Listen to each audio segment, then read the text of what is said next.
김진의 돌직구쇼에 오신 여러분 반갑습니다. 김진입니다. 전 오늘도 이곳 광화문 청계광장에 나와 있습니다. 함께 Y를 치자. 그러면 당신의 경찰권은 무마시켜주겠다. 라는 취지의 회유가 있었다라는 이동훈 전 대변인의 Y를 치자 이 주장, 정치권에서 뜨거운 논란이 됐습니다. 여야에서는 각각 격앙된 반응들이 나왔고요. 결국 여야가 행안위에서 정면 충돌을 하기까지 했습니다. 과연 누가 어떤 방법으로 어떻게 이동훈 전 대변인에게 Y를 치자라고 얘기를 했던 걸까요? 이동훈 전 대변인의 이 주장은 과연 사실일까요? 잠시 후에 이야기 나눠보겠습니다. 저는 비가 오나 눈이 오나 매일 아침 이곳에서 여러분을 기다리겠습니다. 김지의 돌직구쇼 지금 라이브로 시작합니다. 잠깐만요.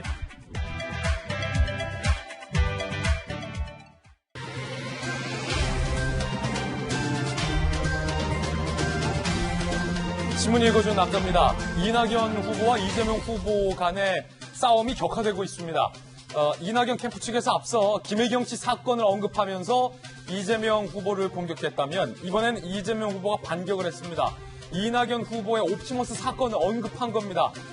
이낙연 후보 측은 상스럽다라는 격한 반응까지 나왔습니다. 잠시 후에 이야기 전해드리겠습니다. 오늘 종합신문 함께 하시죠. 먼저 경향신문입니다. 상승세 이낙연의 공세, 몸살이던 이재명이 쏘기 시작했다. 이 지사 본인을 되돌아보시라 라면서 옵티머스 사건을 언급했습니다. 잠시 후에 이야기 나눠보겠고 이에 대해서 이낙연 후보는 생각한 것보다 이 지사의 참을성이 약하다라고 또 반격을 가했습니다. 이낙연의 상승세에 추미애 후보, 박용진 후보까지 이낙연 공격에 가세를 했습니다. 잠시 후에 이야기 나눠보겠습니다. 다음 신문입니다. 이번엔 동아일보입니다. 윤석열 후보가 진보 원로 최장집 교수를 만났습니다. 외연 넓히기 행보에 나섰고요. 최재형 전 감사원장은 금명간에 이준석 대표를 만날 예정입니다. 권영세 의원을 최재형 감사원장이 만난 모습도 오늘 보도가 됐습니다. 잠시 후에 발걸음 빨라진 야권 대선 주자들의 행보도 전해드리겠습니다. 다음 신문입니다. 이번엔 조선일보입니다. 의료진 한 명당 1시간에 50명꼴로 검사를 합니다. 어제 오늘 참 덥죠. 33도의 폭염. 여기가 벼랑 끝이다. 선별검사소에 열 화상 카메라로 찍어봤는데 이렇게 온통 시뻘겁니다. 무더위에 코로나에 대한 걱정이 더해져서 그야말로 벼랑 끝 같습니다. 어제 발표된 코로나19 1일 확진자 수가 1,600명을 넘어서서 역대 최다 수치가 나왔습니다. 오늘도 그에 준하는 확진자 수가 발표될 것이라는 우려가 나오고 있습니다. 잠시 후에 뉴스 속보로 전해드리겠습니다. 다음 신문입니다. 이번엔 한국일보입니다. 확진자 급성 이처럼 초비상인데 여권과 서울시가 볼성 사나운 니탓 공방을 하고 있습니다. 여권에서는 서울시 니 탓이다. 서울시에서는 여권과 정부 탓이다 라는 겁니다. 그 가운데 서울시가 방송인 김어준 씨에 대해서 강한 불만을 제기했습니다. 김어준 씨가 어떤 일을, 어떤 발언을 했을까요? 잠시 후에 이 논란 전해드리겠습니다. 지금까지 신문 읽어주는 남자였습니다. 오늘 아침 저와 함께한 전문가들 소개해드리겠습니다. 강력계 형사 출신의 변호사 박성배 변호사, 다르다 박성생, 박정화 전 청와대 대변인 나오셨습니다. 돌직구쇼 강철부대, 해병대 출신의 민주당 전재수 의원, 청와대 출입기자 출신의 이재명 정치부 선임기자 나왔습니다. 어서 오세요.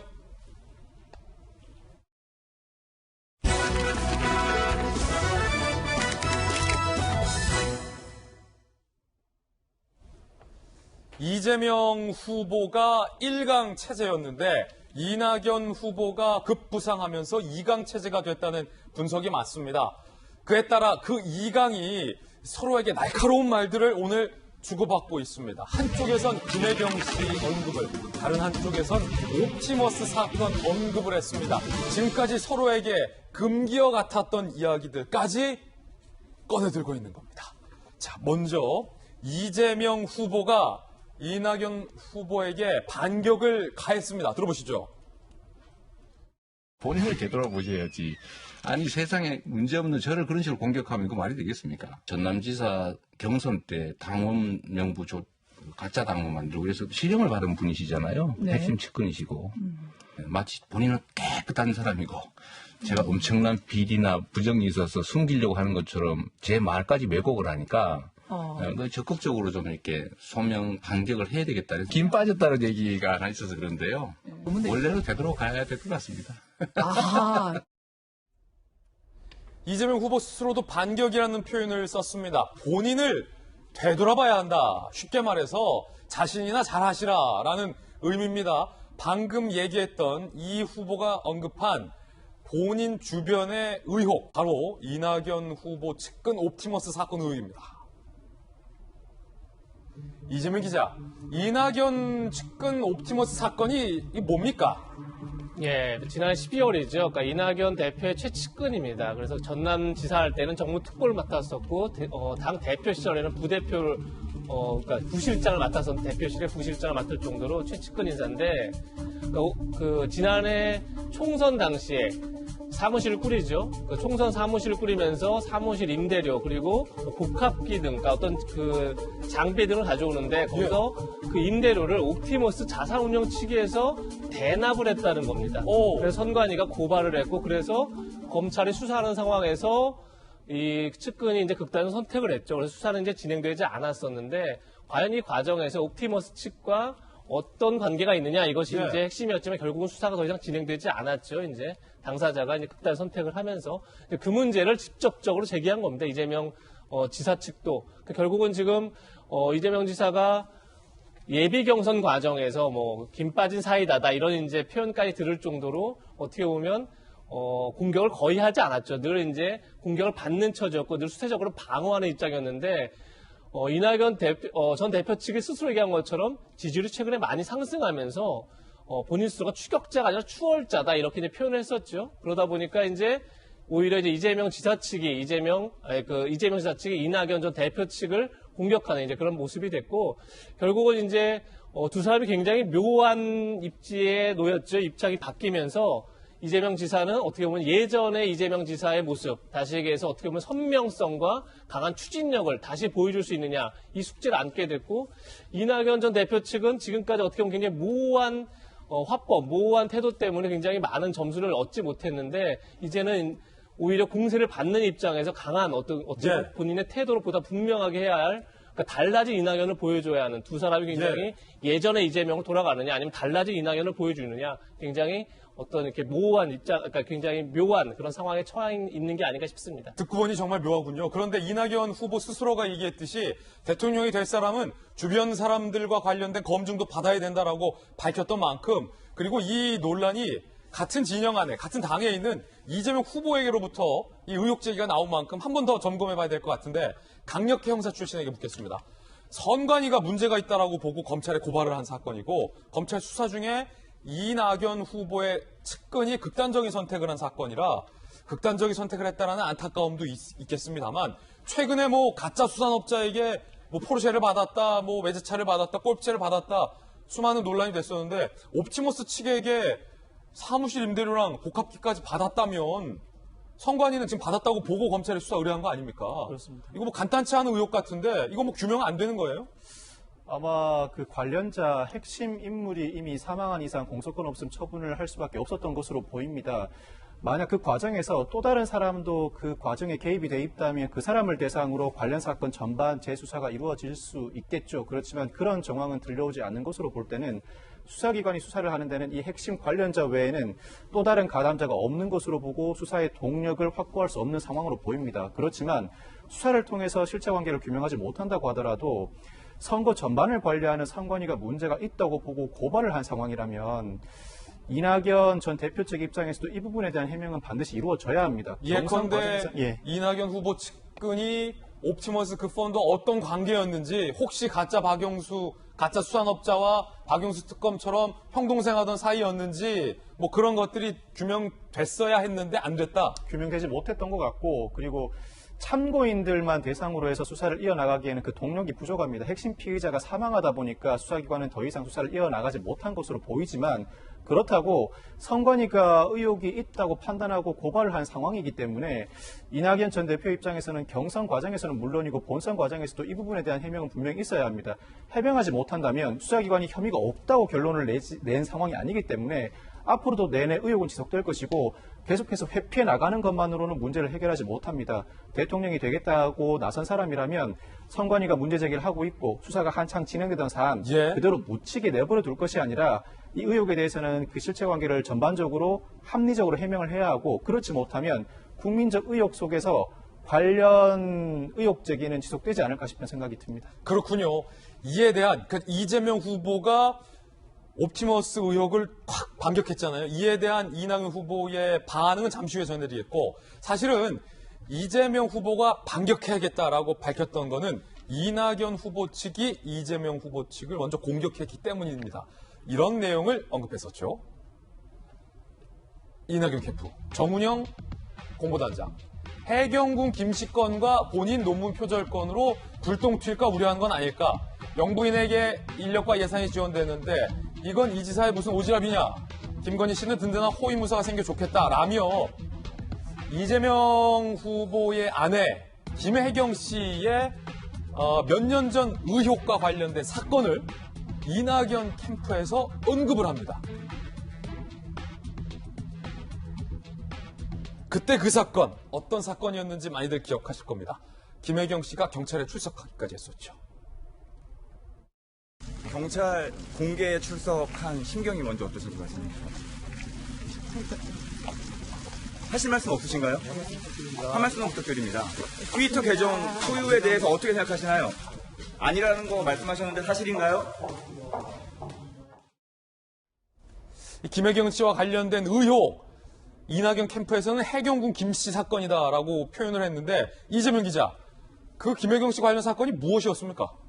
2018년 지방선거 당시죠. 그때 해경군 김씨라는 건 이제 상대 후보 측에 붙인 이름이고 사실 정의를 위하여라는 아이디의 트위터 계정이 있었습니다. 근데 그 트위터 계정을 통해서 노무현 전 대통령, 문재인 대통령을 굉장히 노골적으로 비난하는 글들이 많이 올라왔는데 그게 이제 전해철 당시에 이재명 지사의 어떤 경선 상대 어떤 전해철 후보 쪽에 봤을 때는 아이들을 보니까 그것이 김혜경 씨가 아니냐라고 이제 판단한 거죠. 그래서 선관위에 고발을 합니다. 그리고 선관위가 검찰에 다시 수사 의뢰를 하고요. 만약에 전해철 등등의 주장에 따르면 이재명 후보의 아내가 같은 당에 있는 상대 진영을 비방하고 허위 목적 공격을 했다. 이런 의혹을 제기한 거예요. 노골적인 이제 비판의 글이 많이 올라왔었는데 그것이 이제 결국은 이재명 지사의 부인인 김혜경 씨가 직접 쓴 것 아니냐 이렇게 이제 주장을 한 거죠. 그래서 수사를 했는데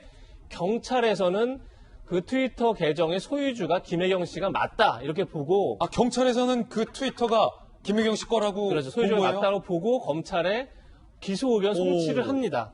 그런데 검찰은 증거가 충분하지 않다 또는 죄가 되지 않는다 이런 판단을 해서 불기소 처분을 합니다. 그래서 실질적으로 검찰의 판단이 달랐군요. 달랐습니다. 달랐기 때문에 실질적으로 처벌을 받지 않았습니다. 그렇기 때문에 이재명 지사 측에서는 이미 검찰이 무혐의 처분하는 것이다 이렇게 주장할 수 있는 거죠. 예. 그렇기 때문에 지금 이제 그 논란이 아직까지 진행되고 있지만 실질적으로 이제 법적 판단은 끝났습니다. 그렇게 되다 보니까 지금 이제 이낙연 후보 측에서는 이 문제에서 제기하지만 이재명 지사 측에서는 문제가 아무것도 없다 이렇게 또 이제 반격을 하는 거죠. 예. 이 논란도 글쎄요, 약간 미제 비슷하게 남아있기 때문에 이제 어쨌든 검찰의 판단은 끝났다고 하지만 검찰에서도 이게 김혜경 소유가 아니다 이렇게 판단한 건 아니죠. 증거가 부족하다라고 판단했기 때문에 기소를 못해서 계속 이 논란도 사실 상당 기간 지속되지 않을까 싶습니다. 아니 그렇다면 검찰 선에서 무혐의 처분된 것도 요즘 다시 다 들여다보는 분위기이기 때문에 특히나 이 김혜경 씨 사건은 이낙연 후보 측에서 문제를 제기한 거기 때문에 강력계 형사 출신의 박선희 변호사님 묻겠습니다. 경찰은 그 트위터 아이디가 김혜경 씨께 맞다라고 판단을 하고 검찰은 증거가 불충분하다 등으로 저거 한 건데 네. 그러면 진실은 뭐예요? 법적으로는 김혜경 씨의 소유라는 근거가 부족하다가 진실이 되겠죠. 그렇지만 경찰과 검찰은 어떤 사안을 볼 때 그 시각이 미묘하게 다릅니다. 예. 그 이유가 정치적인 시각이 다르다는 것이 아니라 경찰 입장에서는 관련 증거를 토대로 판단할 때 이 정도 증거라면 충분히 사실이 입증됐다고 판단하고 송치하는 경우가 있습니다. 그렇지만 검찰은 그 경찰의 시각과 더불어 이 사건을 기소했을 때 법원에서 과연 유죄가 나올 수 있는지 또 다른 시각도 가지고 있습니다. 즉 검찰은 경찰과 동일한 판단을 한다고 하더라도 우리 생각에 또 이 사람의 소유가 맞다는 판단이 든다고 하더라도 정작 이 사건이 기소됐을 때는 재판부 입장에서 볼 때 엄격한 증명에 이르지 못했다는 이유로 무죄가 나올 가능성이 있다는 판단이 들면 그때는 기소를 하지 않고 불기소 처분을 하게 됩니다. 즉 이 사건의 경우에는 김혜경 씨의 소유라는 법적 근거가 부족하다고 평가하는 것이 간명하면서도 단언적인 표현이라고 볼 수 있고 경찰이나 검찰 등 수사기관 입장에서는 어느 정도의 근거는 갖춰졌지만 기소에서 유죄 판결을 이끌어낼 정도의 근거는 갖추지 못했다고 판단했던 것 같습니다. 그렇군요. 그러니까 경찰은 이 아이디가 김혜영 씨 아이디가 맞다라고 보고 검찰은 다른 여러 가지 종합적인 판단을 했을 때 증거가 조금은 불충분하다. 재판부에서 유무죄 판단이 나올 만한 사안인지 또 다른 시각을 가지고 사안을 보게 됩니다. 검찰은. 이미 이번 경선 과정에서 논란이 불거졌기 때문에 아마 앞으로도 계속 김혜경 씨 사건이 이낙연 캠프에서 언급될 가능성도 있는 건데 전재수 의원님, 이제 양쪽 사이에서 다들 잘 아시니까 좀 곤란하실 것 같기도 한데 여쭤보겠습니다. 아니, 곤란한 거 하나도 없습니다. 아, 그래요? 감사합니다. 이낙연 후보 측근이 옵티머스 측과 연관돼 있는 것 아니냐라는 의혹과 이재명 후보의 부인 김혜경 씨 아이디가 그거 아니냐라는 의혹이 앞으로 이렇게 맞붙고 있는데 어떻게 보십니까? 아마 옵티머스 건이든 해경군 김씨 건이든 이거 말고도 이제 기존에 이제 그 의혹을 사고 있거나 또는 이제 뭐 시중에 도는 이야기들이 뭐 들어 있습니다. 그래서 이 두 건뿐만이 아니고 이 두 분을 둘러싼 또는 이제 새로운 후보가 또 그 지지율이 확 오르면서 또 치고 올라올 경우에 그분과 관련된 모든 것들이 아마 논쟁의 대상이 되고 싸움의 대상이 될 겁니다. 민주당의 예비 경선이 이제 끝났지 않습니까? 이제 본 경선에 들어가게 되는데 그러면 아마 이 싸움은 앞으로 더 격렬해질 겁니다. 근데 이것은 대선 후보를 뽑는 과정에서 당연한 과정입니다. 크게 보자면은 첫 번째는 이제 도덕성 검증을 해야 될 테고 두 번째는 이제 국가 경영 능력에 대한 검증을 하게 될 텐데 이런 문제들은 이제 도덕성 검증의 범주에 속하는 것이죠.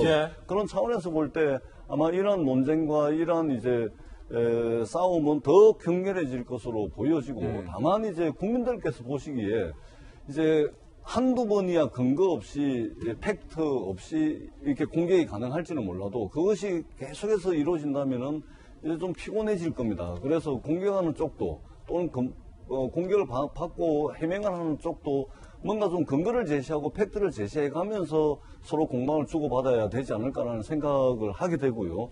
특히 이제 더 많은 국민들께서는 가능하면 그런 문제보다는 이제 국가 경영 능력상 어떤 정책에 대한 검증이라든지 정책에 대한 논쟁이 조금 더 있는 것이 생산적인 경선이 되지 않을까 이렇게 생각을 합니다. 국민의힘도 곧 경선에 들어가게 될 텐데요. 이것은 이제 그 각 당의 대선 후보들을 국민들 앞에 이제 상품을 내보이는 과정이기 때문에 내부에서 충분한 검증 과정과 토론 과정, 치열한 그런 과정들을 거쳐서 내보이는 게 또한 국민들에 대한 예의 차원에서 맞습니다. 그렇기 때문에 더 치열하게 격렬하게 논쟁하되 가급적이면은 이제 팩트, 사실관계를 가지고서 하는 게 좋겠다 이런 바람을 가지고 있습니다. 바람직한 과정이다. 이 말인즉슨 양 후보들도 본인에게 제기된 의혹에 대해서 충분히 소명을 해야 한다라는 말로도 들리는데요. 이재명 후보의 반격에 대해서 옵티머스 건 언급에 대해서 이낙연 후보의 반응은 어떨까 들어보시죠. 검증과 네거티브는 구분했으면 좋겠다 그 생각을 합니다. 뭐 일일이 다 대응할 가치를 느끼지 않습니다. 생각보다 참을성이 약하시네요. 지지율 조금 올라간다고 그걸 못 참고 벌써 그러시는가 싶네요. 네. 이재명 후보의 반격에 이낙연 캠프의 반응도 나왔습니다. 함께 살펴보겠습니다. 정운현 공보당장. 이재명 바지 탈의 발언은 상스러움의 극치.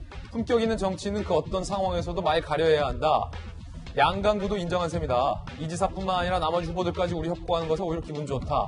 마치 게임처럼 수비하다가 공격 전환, 스스로 불안한 후보임을 증명한다. 뭐 이런 비판들이 있는데 상스러움의 극치다라는 게 나왔고 이낙연 후보는 이재명 후보를 향해서 참을성이 없다, 약하다 라는 반응이 나왔습니다. 박정아 대변인, 어떻게 보십니까? 예비 경선 과정 중에 사실은 뭐 뭐 어제명이라고 합니까? 어쨌든 뭐 다 됐다 뭐 이런 것 때문에 관심이 없었는데 사실은 그 예비경선 마치고 나서 이낙연 후보의 이게 상승세가 여러 지표를 통해서 나타나요. 그래서 이 이낙연 후보 측에서 이재명 지사의 다시 돌아온 사이다 발언에 대해서 저렇게 강하게 얘기를 해서 여권 관계자들은 사실은 전 본선 앞두고 이 흥행 요소가 좀 생기는 것 같아서 좋아하실 듯한 상황인 것 같아요. 근데 어찌됐건 국민들이 볼 때는 그게 본인이건 아니면 본인 주변이건 이렇게 국민적 관심을 갖고 있는 상황에 대해서는 해명을 하고 이게 본 경선이 격화될수록 점점 치열해질 거라고 생각을 합니다. 좀 전에 저희가 화면에서 봤던 것처럼 이낙연 후보도 여유 있게 뭐 조금 지지율 올라갔다고 그걸 못 참으시냐라고 반격은 했지만 그 전 화면 보면은 일일이 대응하지 않겠다라고 또 넘어가세요. 근데 사실은 좀 전에 우리 박성균 변호사님 설명 주신 것처럼 그 측근이 안타까운 선택을 했던 그 측근이 사실은 굉장히 오래됐고 그동안 이낙연 후보가 지금까지 정치적으로 성장하는데 많은 영향력과 역할을 했던 분이기 때문에 저는 그 건에 대해서도 지금 지지율이 조금 상승해서 타 후보들이 공격을 하고 본인이 그래서 좀 부각이 되는 측면이 하나 있지만 돌아오는 공격에 대해서는 저도 명료하게 사실관계를 분명하게 얘기를 해주는 게 맞지 않나라는 생각입니다. 뭐 어떠한 관련이 있었는지 후보 본인은 이에 대해서 알았는지 몰랐는지 그런 거에 대해서 저는 분명하게 얘기를 해주는 게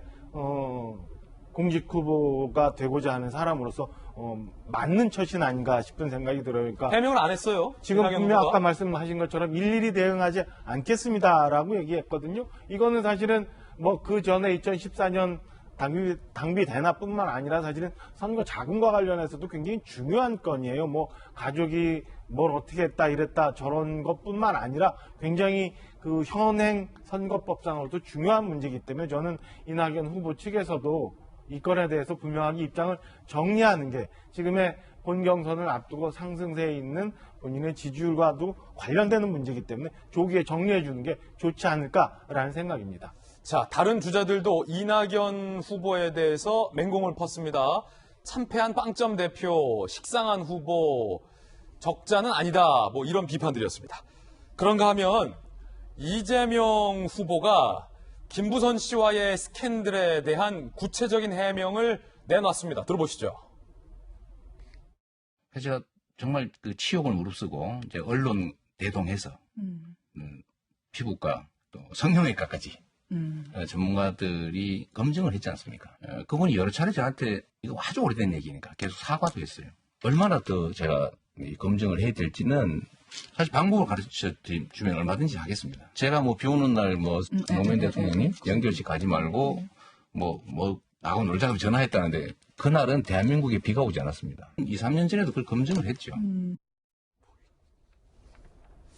이재명 후보가 구체적인 에피소드 하나를 꺼내들었습니다. 김부선 씨가 노무현 전 대통령의 49제 때 이재명 후보가 김부선 씨와 만나자라고 제안을 했었다. 비 오는 날이었다라고 김부선 씨가 주장을 했다는데 이재명 후보는 그날 비가 오지 않았다라고 그날의 일기 상황을 일종의 반격 증거로 내놓은 겁니다. 김부선 씨가 어떻게 주장했을까요? 김부선 씨의 원래 주장 들어보시죠. 7월 9일일 겁니다. 이재명 씨가 어디 있냐고 그래서 나 봉화 간다니까 미쳤네. 미쳤어 이 비 오는데 옥수동으로 돌아가라. 그래서 난 가겠다. 너무 슬프다. 당신은 정치인인데 안 가느냐 하니까 옥수동 가라고 위험하다고까지 얘기를 했어요. 사고제에 참여하고 굉장히 더웠어요. 그래서 누가 사진을 찍길래 우산으로 딱 가렸는데 그 사진도 있어요. 그날에 비가 왔냐 안 왔냐가 그날에 두 분이 만났느냐 데이트를 했느냐 안 했느냐의 일종의 방증처럼 돼버린 거고 왜냐하면 이재명 후보 본인이 그날에 비가 오지 않았다라는 것을 증거로 내세웠기 때문에 이재명 기자 팩트체크 바로 들어갑니다. 노무현 전 대통령의 49제 때에 무슨 일이 있었던 겁니까? 제가 날씨를 찾아봤습니다. 역시 취재하는 기자 이재명 기자. 그러니까 노무현 전 대통령의 49제가 2009년 7월 10일 날 있었습니다. 7월 10일? 근데 7월 10일 날씨를 보니까 그때는 맑았습니다. 대한민국이 다. 이재명 후보 말이 맞네요. 그렇죠. 근데 지금 김부선 씨의 얘기는 7월 9일 날 본인이 가서 1박을 하려고 했다 이렇게 얘기를 하고 있죠. 근데 예. 7월 9일 날은 실제 장맛비가 내렸습니다. 아, 하루 전에 비가 왔어요? 그러니까 그때가 장마 마지막 이제 끝날 무렵이었고 7월 9일은 비가 많이 내렸고 7월 10일은 비가 안 왔더라고요. 그 말을 따지면 김부선 씨 말도 맞고 7월 9일 날 비가 왔다는 말도 7월 11일 날 49제 날 비가 안 왔다는 이재명 지사의 말도 맞습니다. 그렇군요. 사실 저 말만 가지고는 그래서 또 한 번 누구 말이 맞는지 알 수 없는 그런 또 한 번의 진실 공방이 아닌가 싶은데 그러니까 모두가 양쪽 다 전혀 허무맹랑한 얘기를 하고 있지 않은 것 같으니까 오히려 더 듣는 입장에서는 굉장히 이게 도대체 누구 말이 맞는지 알 수 없는 그런 상황이 왔는데 글쎄 이제 김부선 씨는 지금 이제 저거 말고도 지금 계속 본인의 SNS에 여러 가지 얘기를 또 올리고 있죠. 그래서 또 추가로 뭐가 또 나오면 이재명 씨가 또 어떻게 대응할지 모르겠는데 상당히 양쪽 다 굉장히 긴장감을 가지고 지금 논란들을 풀고 가고 있는 게 아닌가 싶습니다. 전재수 의원님 어떻게 보십니까? 이 구체적인 날짜와 그때 기억을 갖고 이제 두 명의 당사자들이 공방을 하고 있는 건데 일단 의혹을 제기한 쪽은 김부선 씨 쪽이고 굉장히 구체적인 날짜예요. 7월 9일과 7월 10일 1박 2일로 노무현 대통령의 49제 때쯤에 이 지사와 만났다. 날에 했다. 근데 그날은 비가 왔었다. 이재명 기자 체크해보니까 전날은 비가 오고 또 다음 날은 비가 안 와서 지금 이재명 후보의 그 발언만 갖고는 누구 말이 맞는지 지금 판단이 안 된다는 거예요. 이재명 기자의 결론은. 전재수 의원님은 어떻게 보세요? 그러니까 이게 제가 보기에는 이재명 지사 입장에서 보면 참 답답할 것 같습니다. 예. 그러니까 한마디 하면은 김부선 씨가 두 마디, 세 마디 하는 형국이거든요. 예. 또 한마디 하면은 또 두 마디, 세 마디 하고. 이것에 대해서 해명을 하면은 또 다른 거 가지고 또 의혹을 제기하고 이런 식이거든요. 예. 그러다 보니까 이제 이재명 지사 입장에서는 참 이게 지금 좀 어떻게 이럴 수도 없고 저럴 수도 없는 굉장히 깝깝한 이제 상황에 좀 처해 있을 것 같고 왜냐하면 무슨 말을 해도 또 다른 이야기가 나오기 때문에 그런데 사실은 이제 이 김부선 씨와 관련된 이 이야기가 지금 1, 2년 된 이야기가 아니고 몇 년 된 이야기거든요. 네. 그렇기 때문에 김부선 씨도 이전에 했던 말씀들을 다시 반복해서 또 그 말하자면 이제 말싸움 비슷하게 말꼬리 잡기 비슷하게 이렇게 하기보다는 새로운 증거가 또는 기존에 공개하거나 제시하지 못했던 증거가 있다면 그런 증거를 좀 제시를 해서 서로 이제 공방을 벌렸으면 좋겠다라는 생각이 듭니다. 이 논쟁 자체가 이제 이 논란 자체가 지난 몇 년간 한 4, 5년 정도 됐기 때문에 이런 식으로 앞으로 또 이제 논란이 된다면 굉장히 이제 모든 사람들이 지켜보는 모든 사람들이 피곤해질 수 있다 그런 생각이 듭니다. 그렇기 때문에 이재명 지사 입장에서도 상당히 이제 입장이 좀 난처한 상황이고 김부선 씨 입장에서도 이제는 좀 새로운 증거와 객관적인 물증이라든지 이런 것들을 좀 공개를 하는 것이 이 공방을 끝내는 지름길이라고 생각을 합니다. 대통령 선거판에서 이런 문제 때문에 공방이 왔다 갔다 하는 것을 지켜보는 국민들도 그렇게 썩 유쾌하지는 않을 것 같다. 이런 생각을 하고 있습니다. 그렇군요. 그런가 하면 김부선 씨가 또 반격을 했습니다. 김부선 씨가 이재명 후보에게 2번이나 사과를 했다라고 이 후보가 조금 전 말했는데 이에 대한 반박입니다. 그분이 공개적으로 2번이나 사과했다. 조금 전에 이재명 후보 얘기 들었고요. 그러자 김부선 씨가 즉각 2번이나 가짜 사과문을 쓰고 당신을 보호했다. 한 번은 팬카페 운영자가 사정해서, 두 번째는 주진우 씨가 시키는 대로 너의 지시대로 썼다. 몬스터, 이제 애누리 없다. 주진우와의 녹취록을 또 공개하겠다. 강력계 형사 출신에게 물어볼 수밖에 없어요. 여기서 주진우 씨는 왜 나오고 주진우 씨와 김부선 씨와의 녹취록을 공개하겠다는데 이건 또 뭡니까? 김부선 씨 주장에 따르면 김부선 씨가 이재명 지사와의 관계에 관한 글을 작성했더니 주진우 기자가 연락이 와서는 글을 내려달라고 요청했고 그 요청에 따라서 글을 내렸다는 취지입니다. 그러면서 이 녹취록을 공개하겠다는 그 문구와 관련해서는 이 지사가 주진우와 통화했다는 녹취라고 밝히고 있거든요. 그 내용 자체는 추정컨대는 이 지사가 주진우에게 이 글을 내려달라고 요청하는 통화를 했었다는 주진우 기자의 대화가 담긴 녹취가 아닐까 싶은데 네. 사실 이 녹취 자체는 관계를 입증할 만한 결정적인 증거가 되지는 못합니다. 그렇죠. 올린 글 자체가 사실이 아니라고 하더라도 이 지사 입장에서는 사실이 아닌 글이 올라왔으니 지인을 통해서 즉 제3자를 통해서 글을 올린 사람에게 글을 내려달라고 요청을 할 수는 있겠죠. 그렇지만 김부선 씨가 주장하는 여러 주장의 정황들 중에 일부가 될 수는 있겠습니다. 사실 이 사건의 경우에는 이 지사 입장에서 관련된 의혹이 아니나 다를까 제기되고 있다 보니 해명을 할 수밖에 없는 상황이고, 이 지사 입장에서는 사실이 아닌 것을 증명하기는 불가능하다고 언급했고 그 말은 맞습니다. 그러다 보니 관련된 구체적인 주장 사실이 나오면 그에 대해서 반증 형태로 반박을 해나가고 있습니다. 병원에서 검증을 받는다든가 49제 때 피가 안 왔다든가 내지는 김부선 씨 주장 자체가 전면적으로 사실과 다르다는 반증 취지, 즉 2번이나 사과했다는 주장도 하고 있는데, 일각에서는 또 김부선 씨도 그렇다면 김부선 씨를 이 지사가 보수하면 되는 거 아닌가라는 주장도 하고 있습니다. 그렇지만 이 지사 입장에서는 보소가 하등에 도움도 되지 않고 오히려 상황을 불리하게 만드는 요소입니다. 그 이유는 고소를 하게 되면 경찰서로 왔다 갔다 하면서 국민적인 관심도 집중될 뿐만 아니라 그렇군요. 법리적으로도 이 지사 입장에서는 고소를 하게 되면 김부선 씨를 상대로 명예훼손 혐의로 고소를 해야 되는데 명예훼손 수사를 진행하다 보면 적시한 사실이 사실인지 허위사실인지 여부를 판단해야 합니다. 그런데 이 지사 말대로 없는 사실 입증하기는 불가능합니다. 즉 허위사실이라는 입증 자체를 하기가 어렵습니다. 그렇다면 수사기관 입장에서는 명예훼손에 해당한다는 판단이 든다고 하더라도 사실적시 명예훼손으로 처벌할 수밖에 없는데, 그렇게 되면 국민 입장에서는 명예훼손 행위는 했지만 사실이네? 이런 판단을 할 수밖에 없습니다. 즉 받아들이는 국민 입장에서는 수사기관이 사실이라고 판단했네라고 받아들일 수밖에 없다 보니 이재명 지사 입장에서는 고소를 행하는 것 자체가 하등에 도움이 되지 않고 오히려 판세를 불리하게 작동시키는 요소가 그렇군요. 고소를 할 수가 없습니다.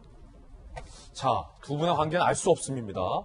다만 한마디를 못하자면 이 의혹을 제기한 김부선 씨에게 이 어떤 입증의 책임과 역할도 있다라는 말씀도 한마디 못해야 될 것 같습니다. 첫 번째 뉴스였습니다. 이번엔 두 번째 이슈 주제를 공개하겠습니다. 정치 공작에 주파수를 맞춘 이동훈 전 대변인이 이건 공작이다, 본인과 관련된 의혹에 대해서 소위 반격을 했습니다. 윤석열 후보는 이에 대해서 어떤 입장을 냈을지, 여야가 사실 이 의혹을 두고 뜨겁습니다. 일단 이동훈 전 대변인의 어제 이야기부터 다시 한번 들어보시죠. 여권, 정권에 사람이라는 사람이 찾아오고 있습니다. Y를 치고 우리를 도우면은 없던 일로 만들 수 있다, 이런 말을 했습니다. 경찰과도 조율이 됐다, 뭐 그런 식으로 얘기했습니다. 저는 안 하겠다, 못 하겠다 했습니다. 제 얼굴과 이름이 언론에 도배가 됐습니다. 윤 총장이 정치 참여를 선언하던 그날입니다. 사태가 걷잡을 수 없이 커졌습니다. 공작이 관련이 있나요? Y가 누굽니까? 누가 그런 얘기 했다는 건가요? 어떤 내용인지 확실하게 말씀해 주세요. 뭐가 공작이라는 거죠? 아니, 어떤 사람이 찾아와서 공작을 했다? 추가로 자세히 말씀드릴게요. Y가 윤 총장인가요? Y를 치라 이렇게 얘기했다는 거예요? 다시 한번 말씀해 주십시오. 여권 인사가 와서 Y를 치자라고 했다라는 주장. 이동훈 전 대변인은 차차 말씀드리겠다라고 추가 언급을 예고했고, 아직까지는 그 여권 인사가 누구인지에 대해서 함구하고 있는 상황입니다. 윤석열 후보는 이에 대해서 어떤 반응 내놨을까요? 함께 보시죠. 사실이라면 헌법 가치를 무너뜨리는 공작 정치이자 수사권을 이용한 선거 개입 사법거래다. 지금 무시무시한 말들 많이 나왔어요. 공작 정치, 선거 개입, 사법거래. 철저한 진상규명과 엄정한 처벌 요구한다라는 입장을 윤석열 후보가 냈습니다. 그러니까 이동훈 전 대변인의 주장에 힘을 싣는 입장이죠. 그러면서 이동훈 전 대변인이 없는 말을 지어내서 할 사람은 아니다. 저에 대한 공격 다방면에서 들어올 거라 예상했지만 수사를 악용해 이런 일이 있었다는 것에 놀랐다라고 얘기했습니다. 박정하 전 대변인 어떻게 보십니까? 윤석열 후보는 사실이라면이라는 전제를 물론 달았습니다만 선거 개입, 공작 정치, 사법거래. 저도 물론 전제를 좀 달아야겠죠. 이게 사실이라면. 그리고 현재 그 입건이 돼서 조사를 받는 이동훈 기자 입장이니까 뭐 본인의 구명을 위해서 여러 가지 일을 과장되게 얘기했을 수도 있다라고도 했을 수도 있다라는 비판이 있을 수도 있습니다. 그렇지만 그 전에 제가 얼핏 조심스럽지만은 하필 왜 그날 그렇게 했는지에 대해서 말씀드린 적이 있는데요. 총장이 출마 선언을 하던 날 왜 이게 이렇게 나왔느냐, 공교롭게도 뭐 한쪽 측면을 볼 수 있지만 또 다른 측면에서는 좀 이상하게 보이는 면도 있다라고 말씀드렸는데요. 만약에 지금 이동훈 기자가 말한 것이 사실이라면 저는 그냥 단순히 이 사건 사안으로 끝나는 게 아니라 우리 정치, 그다음에 앞으로 있을 대선에도 엄청난 영향을 미칠 수 있는 거기 때문에 저는 그 수사기관에서도 엄중히 조사를 해야겠고, 그다음에 이동훈 기자도 이런 식으로 그냥 흘리기 말고 이제는 본격적으로 그 사람이 누군지에 대해서 뭐 본인이 갖고 있는 일정이 있다면 그 일정에 맞춰서라도 얘기를 해줘야 되는 게 맞다고 봅니다. 청와대에 계셨으니까 박정화 전 대변인은 어떻게 보십니까? 그러니까 여권 인사 누군가가 경찰의 수사 정보를 매개로 소위 경찰 그리고 이동훈 전 대변인과 사업 거래를 했을 것이라는 가능성에 대해서 이동훈 기자가 굉장히 오랫동안 정치부 기자 생활을 했어요. 그래서 이 사안이 얼마나 우리 사회에 폭발적으로 영향을 미칠 수 있는지 알기 때문에 저는 굉장히 조심스럽게 얘기했을 거라고 봅니다. 그리고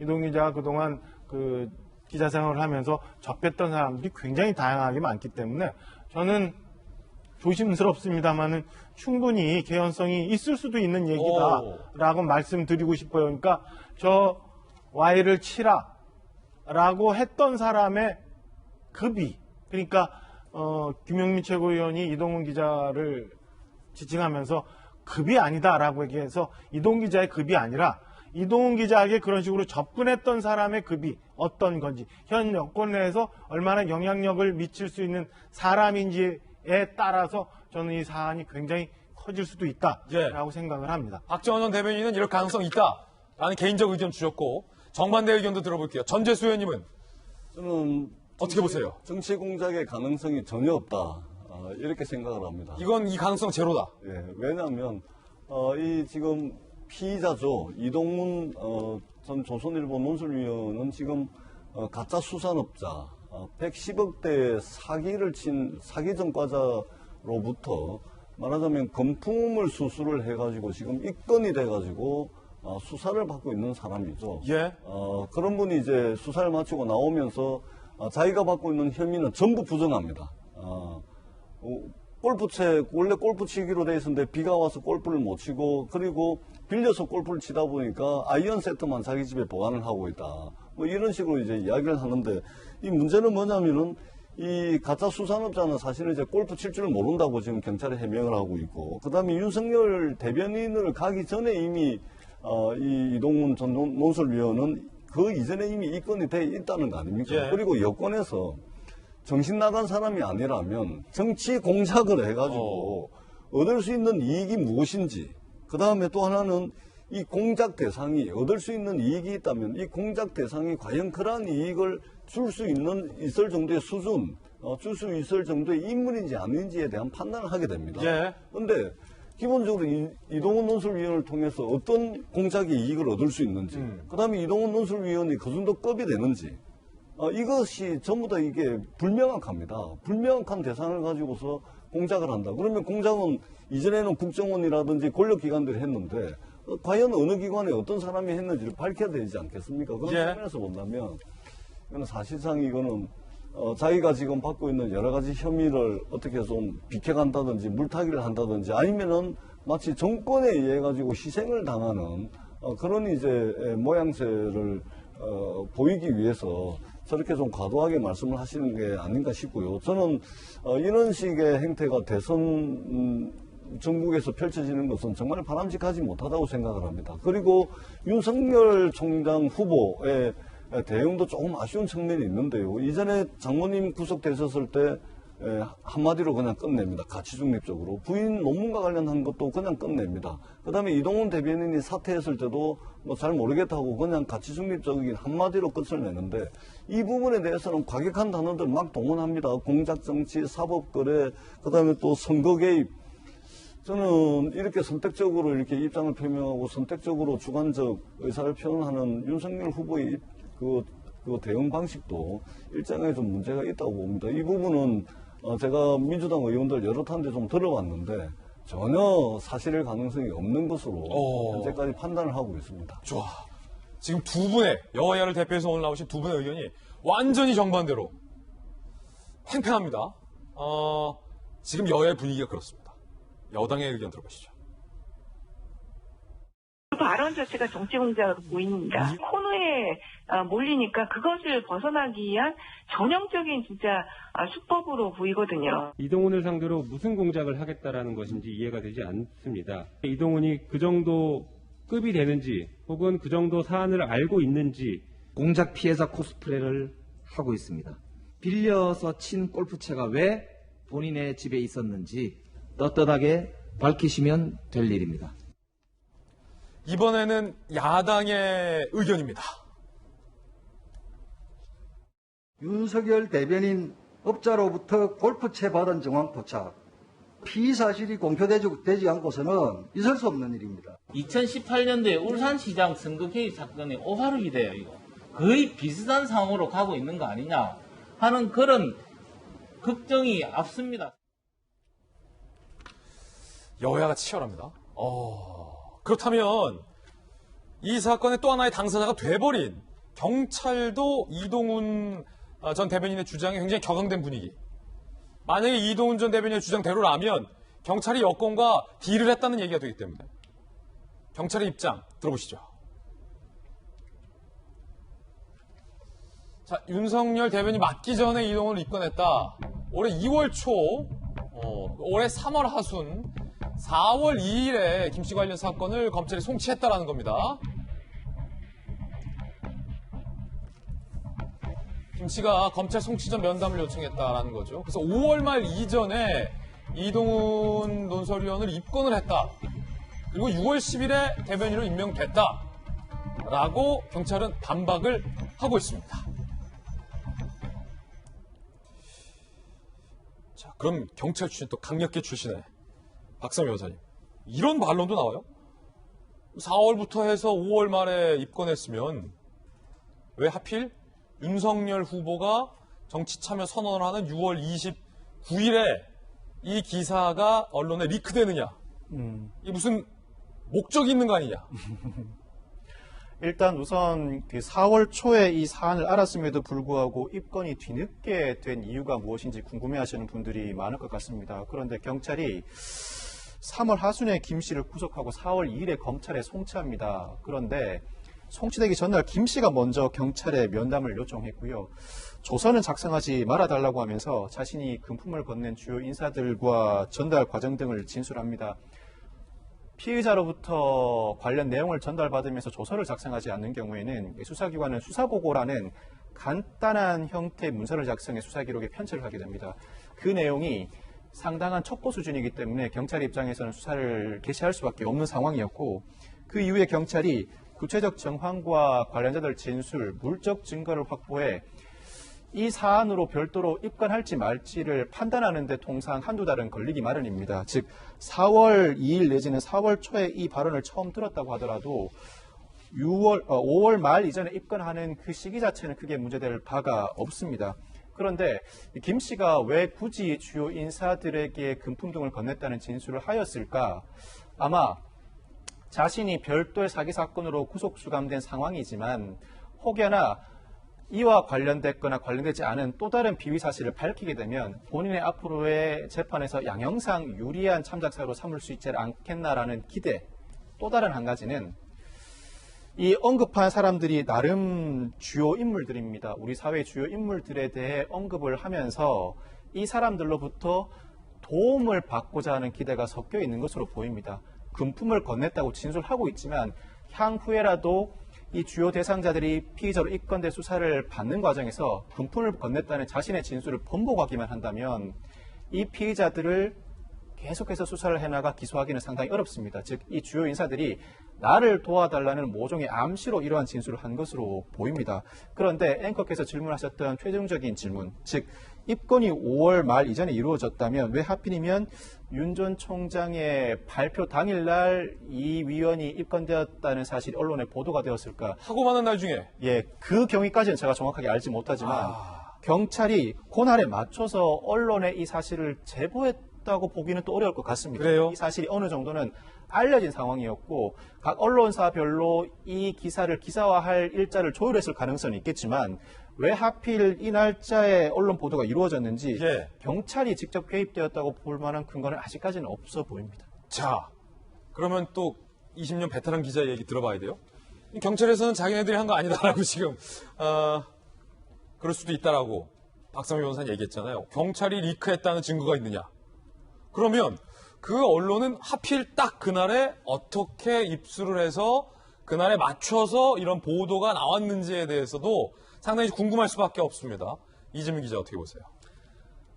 그러니까 6월 29일 날이죠. 윤석열 전 총장이 대선 출마하는 날, 그날 이제 일부 매체에서 바로 이동훈 전 논설위원회 이제 가짜 수산업자와의 어떤 금품 이제 수수가 있었다 이런 이제 보도가 처음 나옵니다. 실명 보도가. 그러다 보니까 이제 당연히 이동훈 전 논설위원이라든지 아니면 윤석열 총장도 이 사태에 대해서 뭐 사법거래니라는 이제 표현을 쓴 것도 결국 그냥 그 날짜 때문인 거죠. 아까 지금 우리가 한참 얘기한 것처럼 아니 이미 사건은 2월 달에 시작해서 4월 달에 송치가 이루어지고 5월 말에 이미 이동훈 전 논설위원도 입건이 됐는데 어떻게 왜 딱 그날에 맞춰서 되느냐. 네. 결국 그것이 정치적 의도를 가지고 경찰이든 아니면 여권 누군가가 이 사실을 리크한 거 아니냐, 유출시킨 거 아니냐, 피의사실 유출이 아니냐라는 부분이 있는 거죠. 그러니까 이게 두 가지 나눠서 생각해야 되는데 그 부분에 있어서 일단 저도 많은 사람들이 의심을 하고 있다면 전 당연히 조사가 이루어져야 된다 이런 생각이 드는 거고 이거는 지금 이동훈 전 논설위원회 했던 공작하고 또 다른 문제인 거죠. 피의사실 유출이라는 것이 저희가 알지만 조국 전 장관 사건 때부터 굉장히 그것이 엄중하게 다뤄져 왔었죠. 지금까지. 그런 만큼 만약에 이것이 피의사실 유출이 그때에 맞춰서 이루어졌다 그러면 이것은 뭐 이동훈 전 논설위원이 얘기한 것처럼 뭐 여권 관계자가 어떤 공작 정치를 했던 것과 별개로 어쨌든 여권이 어떤 식으로든 이 사건 자체를 정치화를 했다라고 의심할 수 있기 때문에 그거는 별도로 밝혀야 된다. 다만 이제 두 번째 문제가 바로 이동훈 전 논설위원이 직접 얘기한 거죠. 여권 관계자가 자기를 찾아와서 Y를 치고 우리를 도와주면 경찰 수사를 무마해주겠다. 예. 이건 뭐 엄연한 공작 정치인 거죠. 이것이 사실이라면 그야말로 전 이것이 맞다면 뭐 1997년 대선 때 총풍 사건하고 뭐가 다른가 할 정도로 이건 엄연한 공작 정치입니다. 근데 이건 또 이제 다 별도의 문제인데 중요한 건 이준석 대표도 얘기하지만 이건 어쨌든 이동훈 전 논설위원이 본인 스스로도 좀 더 디테일한 얘기를 다음에 하겠다 얘기를 했습니다. 그러니까 디테일한 얘기가 없으면 사실은 그 다음부터 지금까지 유추에 불과하기 때문에 그 다음으로 이제 진전되지 않는 거죠. 그런 만큼 그래서 이 문제는 이제 이동훈 전 논설위원이 풀어야 할 문제인 거고 제가 이때 앞단의 문제는 과연 왜 6월 29일을 맞춰서 이 사건이 보도됐느냐는 사실 또 피의사실 유출 관련해서는 또 다른 별도로 조사가 필요하지 않나 싶습니다. 자, 다양한 분들의 다양한 입장들 들어보고 있습니다. 윤석열 후보도 입장을 냈군요. 그런 윤석열 후보가 진보 원로 최장집 교수를 만났다고 합니다. 민주주의의 위기와 관련해서 대화를 나눴다. 지난 12일 진보 원로학자 최장집 고려대 명예교수와 회동. 정권 교체 안 하면 개학을 개혁이라 말하는 개혁군들, 선동가들, 부패한 이권 카르텔이 더 판치는 나라가 될 것이다 라는 입장을 또 밝혔다는 보도도 나와 있습니다. 이번에는 오늘의 뜨거운 뉴스들만 모아본 돌직구쇼의 오늘의 핫쌈 순서입니다. 지금 공개하겠습니다. 최재형 전 감사원장, 김어준 씨, 그리고 이재명 후보의 아내 김희경 씨. 최근 소식들 접해봤습니다. 김영우 전 의원, 최재형 전 감사원장 캠프의 상황실장이 플랜 A는 원래 윤석열이 아니라 최재형이었다라고 발언했습니다. 들어보시죠. 많은 분들은 플랜 B가 최재형이다라고 생각하는데 원래 플랜 A가 최재형이었어야 되는 게 아닌가 말이죠. 이런 사람이 등장하지 않았기 때문에 윤석열 전 총장에 대해서 많이 쏠림 현상이 있었다. 하지만 그거는 일시적이었고 이제 대세는 최재형이다. 최재형 전 감사원장은 국민의힘의 권영세 의원과 회동을 했습니다. 적극적인 입당 과정에 있는 것 아니냐라는 관측이 나오고 있습니다. 입당 문제를 포함해서 국민들이 바라시는 정권교체, 보다 나은 대한민국을 만들기 위해서 과연 어떤 선택이 최선인 것인지에 대해서 좀 더 확고하면서 국민들이 원하시는 그런 방향으로 선택하도록 노력하겠습니다. 정권 교체를 위해서 입당 문제를 포함해서 어떤 것이 가장 최선의 길인지 부분에 대해서 그 부분에서는 저는 바로 열고 가급적 빠른 시간 내에 그 부분에 대해서는 아마 원장님도 크게 이의는 없으실 것 같습니다. 윤석열 전 검찰총장께서 최재형 원장님과의 단일화 가능성을 시사하시는 걸 알고 계실 텐데 그 부분에 대해서 어떻게 생각하시는지. 그런 식으로 진행이 될지 어떨지도 사실 불명확한 거 아니겠습니까? 일각에서는 박지원 전 대변인, 국민의힘 입장에서 강력한 대안이 필요하다라는 움직임이다라는 관측도 나오고 있고, 또 다른 일각에서는 단일화를 염두에 둔 사전 정지 작업이다라는 얘기도 있고, 또 다른 일각에서는 결국은 다 입당을 해서 한 경선 라운드에 오를 것이다라는 관측도 내고 있기 때문에 어느 것 정확한지 알 수 없는 상황에서 가장 정확한 건 박지원 전 대변인, 입당에 대해서 양쪽이 다 교감이 있는 것 같아요. 최재형 전 원장과 국민의힘. 지금 일단 좀 전에 봤던 것처럼 최재형 전 감사원장과 권영세 대외협력위원장의 만남, 그리고 그 김영우 전 의원의 발언, 뭐 이런 것들을 보면은 지금까지 이제 윤석열 전 총장과 국민의힘과의 관계에서 보여줬던 거 다소 좀 늦춰지는 입당 시기, 뭐 이런 것과는 좀 달리 진행되고 있는 것 같아요. 그러니까 그렇죠. 굉장히 속도감이 빨리, 그리고 최재형 감사원장도 정치 참여를 선언을 하는 순간부터 국민의힘과 같이 국민의힘에 들어와서 시작을 할 것 같은 예상을 해볼 수 있는 발언들이 굉장히 많아요. 그리고 김영우 전 의원과 관련해서도 보면은 뭐 윤석열 전 총장이 국민의힘 입당이 좀 시기가 좀 아직 분명치 않아 보이고, 그다음에 이런저런 논란이 많다 보니까 최재형 감사원장 같은 사람에 대한 수요가 전 분명히 좀 여의도에서 형성되고 있는 걸 좀 느껴지거든요. 그러니까 제가 뭐 아는 사람들도 김영우 전 의원 통해서 좀 어떻게 도와줄 수 있는 방법을 찾을 수 있느냐라고 상의해 오는 사람들도 있고, 이런 거 보면 그 최재형 감사원장 같은 캐릭터의 사람이 필요로 하는 얼마간의 수요는 분명히 있구나라는 생각이 들어요. 그래서 결론적으로 말씀드리면 윤석열 총장과는 좀 다른 스텝을 밟으면서 빨리 조기에 국민의힘에 입당해서 시작을 하지 않을까, 저는 예상을 좀 해봅니다. 전재수 의원님께 질문 드리겠습니다. 최재형 전 감사원장이 윤석열 총장을 대신하는 국민의힘의 플랜 B가 될 수 있겠는지, 아니면 오히려 그걸 넘어서 플랜 A가 될 수 있다고 보십니까? 저는 최재형 감사원장의 희망사항이라고 생각합니다. 그러니까 임기를 남겨놓고 느닷없이 대권 출마를 하고, 지금 인터뷰를 보니까 정권교체 이 말씀을 계속 하시는 것 같은데요. 기본적으로 이제 정치의 명분이 상당히 약합니다. 그러기 때문에 왜 국민들이 최재형 전 감사원장이 정치를 하려고 하는지, 또 몸담고자 하는 당이 국민의힘인지, 뭐 이것을 잘 이해를 하기가 상당히 좀 어려운 측면이 있다고 보고요. 다만 이제 제가 보기에는 최재형 전 감사원장 같은 경우는 지금 저러한 행보를 보이는 것이 저는 혹여 노후 대비용이 아닌가, 저는 그렇게 생각을 합니다. 판사하시다가 감사원장 가셨고, 그리고 이것저것 따지지 않고 바로 국민의힘으로 입당을 하겠다는 거 아닙니까? 그러면은 대선 후보가 되든 안 되든 국민의힘 내에서 좀 역할을 하고 다음번에 비례대표 국회의원이나 뭐 이거 하려고 하시는 게 아닌가, 저는 그렇게 좀 가혹하긴 하지만 평가를 합니다. 자, 두 분의 또 정반대의 평가까지 들어봤습니다. 두 번째 핫쌈은 서울시가 김어준 씨의 방송을 문제 삼았습니다. 왜곡했다는 겁니다. 서울시 부시장의 이야기 함께 보시죠.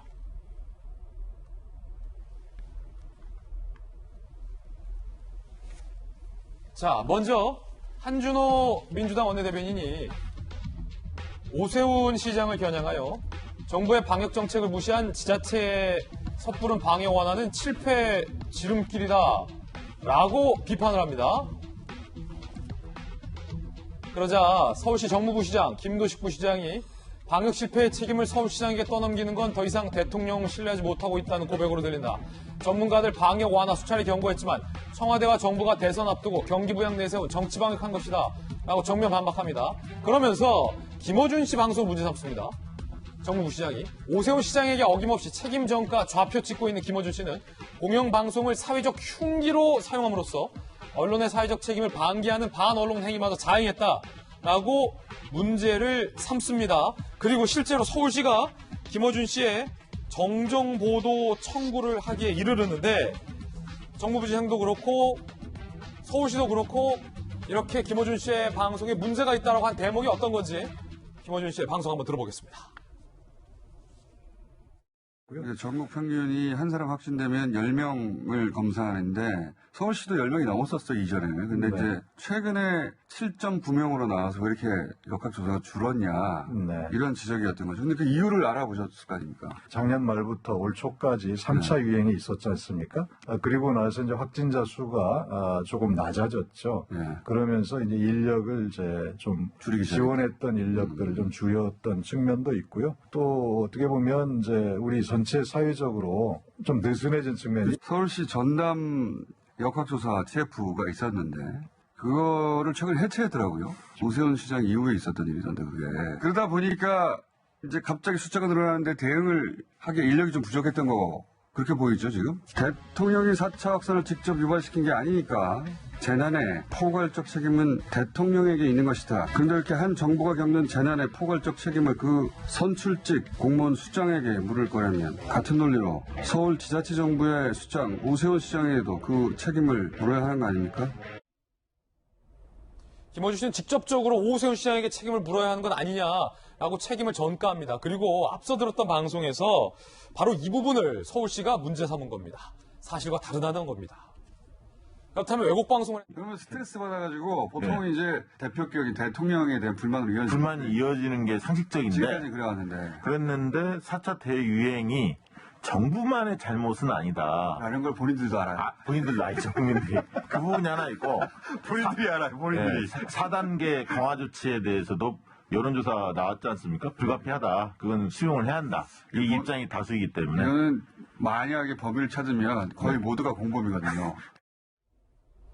들으셨던 것처럼 오세훈 시장을 탓하면서 문재인 대통령 탓은 아니다. 그러면서 국민 탓으로 전가했다라는 논란이 인 바도 있습니다. 서울시가 정정보도로 청구했습니다. 역학조사 TF 조직을 운영한 바 없다. 폐지하거나 해체하거나 인력 감축했다는 건 사실과 다르다라는 건데 이재민 기자, 어떤 부분이에요? 조금 전에 도봉구청장을 출연시켜서 이제 이런 얘기를 하죠. 서울시가 역학조사관을 줄였다.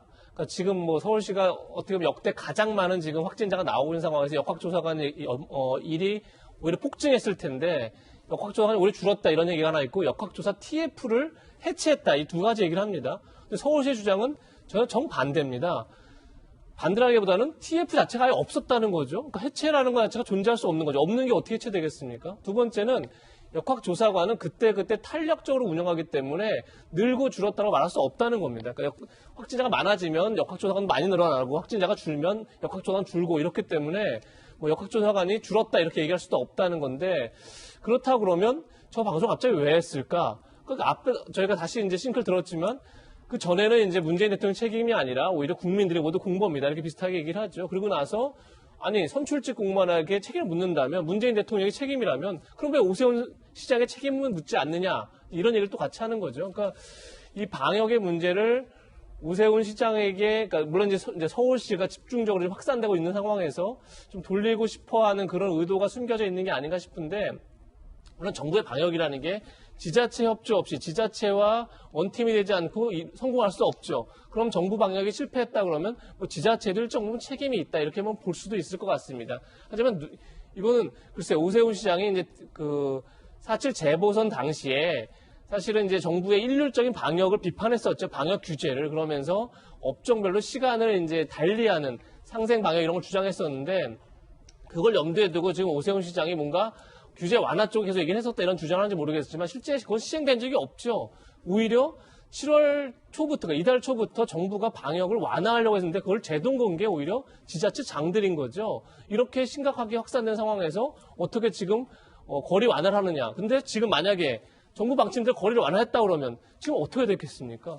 그런 점에서 글쎄 저렇게 방역 당국을 정부와 중앙정부와 지자체를 갈라치게 하려는 의도가 도대체 뭔지 굉장히 의심스럽고 그래서 이게 지금 물론 이제 많은 언론에서 정부가 굉장히 대유행 때마다 오판을 했다 이런 지적이 많으니까 그것을 이제 다른 쪽으로 돌리고 싶어하는 의도가 숨겨져 있는지 모르겠지만 저는 굉장히 방역을 지금 강화하고 어떻게든 빨리 이 확산세를 잡아야 하는 상황에서 저런 방송이 어떤 의미가 있나 굉장히 의문이 듭니다. 서울시 설명대로라면 박선배 변호사님 있지도 않은 역학조사 TF팀을 해체했다라고까지 김어준 씨가 말했기 때문에 명백한 사실관계 왜곡을 한 셈이 됐는데 이재명 기자 딱 지적한 것은 김어준 씨가 뭔가 의도를 갖고 이러는 거 아니냐라는 거예요.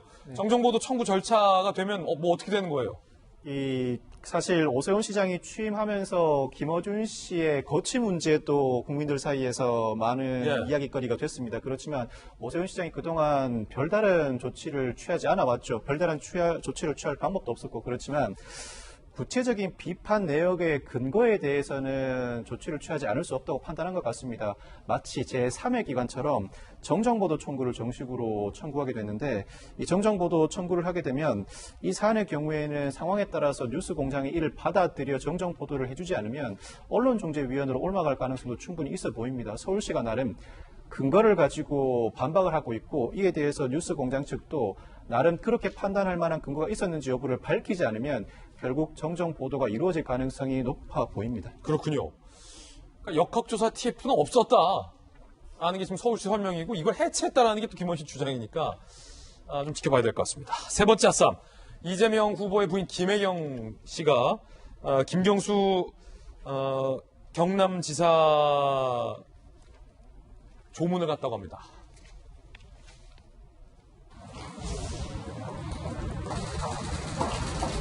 혹시 고인 가족분들한테 뭐 전하실 말씀 있었을까요? 근데 앞으로는 자주 모습을 보이실 건가요? 오늘은 문상 오신 거고요. 저희가 다음에 말씀드리겠습니다. 이 지사님이 고인네 가족분들한테 전하실 말씀 없었어요? 핫쌈 전해드렸습니다. 이번엔 저희가 준비한 다음 이슈 주제를 공개하겠습니다. 확진자 급증, 조금 전에 들어온 뉴스 속보에 따르면 어제 이어 오늘도 1,600명 코로나19 확진자 수가 발표가 됐습니다. 하루에 1,600명씩 계속해서 연 이틀 확진자 수가 나온 겁니다. 그런데 야당을 중심으로 도대체 청와대가 임명했던 방역기획관이 뭘 하고 있는 거냐라는 책임론이 대두됐었죠. 이에 대해서 청와대는 이렇게 해명을 합니다. 청와대는 재난 상황에서의 가교 역할이다. 그런데 많은 분들 아시다시피 문재인 대통령 본인도 과거에 청와대가 재난 상황의 컨트롤 타워 역할이 돼야 한다라고 강조한 바 있습니다. 들어보시죠. 김호란 방역기획관은 어떤 이 모든 것을 컨트롤하는 컨트롤 타워의 역할이 아니라 청와대가 상황을 정확하게 파악할 수 있도록 하는 가교 역할이지 그런 어떤 부서들을 통제하고 컨트롤하는 그런 역할이 아닙니다. 결국 청와대가 김호란 방역기획관을 엄호하기 위해 문재인 대통령의 발언까지 뒤집은 것 아니냐라는 여론 일각의 비판도 제기되고 있습니다. 문재인 대통령의 과거 발언 들어보시죠. 회원들을 위해서 시간을 내주셔서 혁신과 통합 그런 국가적인 재난은 말하자면 대통령과 청와대 같은 대통령실이 컨트롤 타워가 되지 않으면 안 됩니다.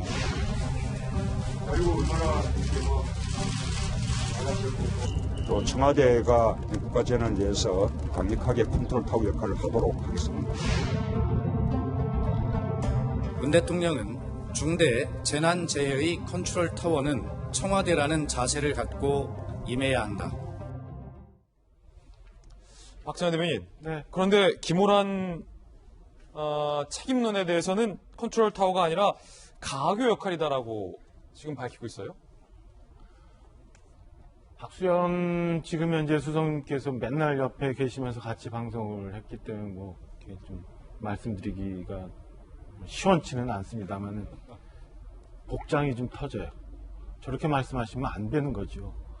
제가 청와대 근무했을 당시도 그렇고 최근도 이렇게 보면 우리 모든 권력의 힘이 청와대에 가 있어요. 청와대가 모든 걸 통제하고 있어요. 그리고 실질적으로 뭔가 되려면 청와대가 또 해야 돼요. 지금 김호란 교수 때문에 만들었다는 방역기획관이라는 자리는 수석과 거의 같은 급이거든요. 네. 그러면 대한민국에 있는 모든 부처의 장차관들과 불러서 회의를 열 수 있는 힘이 있는 그런 사람이에요. 그리고 그 양반이 직접 대통령께 보고해서 지금 현재 코로나 상황에 대해서 판단하고 앞으로 해야 될 일들에서 정리하는 가장 중요한 역할이에요. 근데 이제 와서 가교 역할이라고 하면 그럼 방역기획관이라는 자리 그 많은 월급 주면서 뭐하러 거기 만들었고 그동안 그럼 김호란 방역기획관은 도대체 무슨 일을 했는지 저는 좀 묻고 싶어요. 차라리 아유 미안하다 국민들 죄송하다 라고 그냥 말씀하시는 게 차라리 낫지. 맨날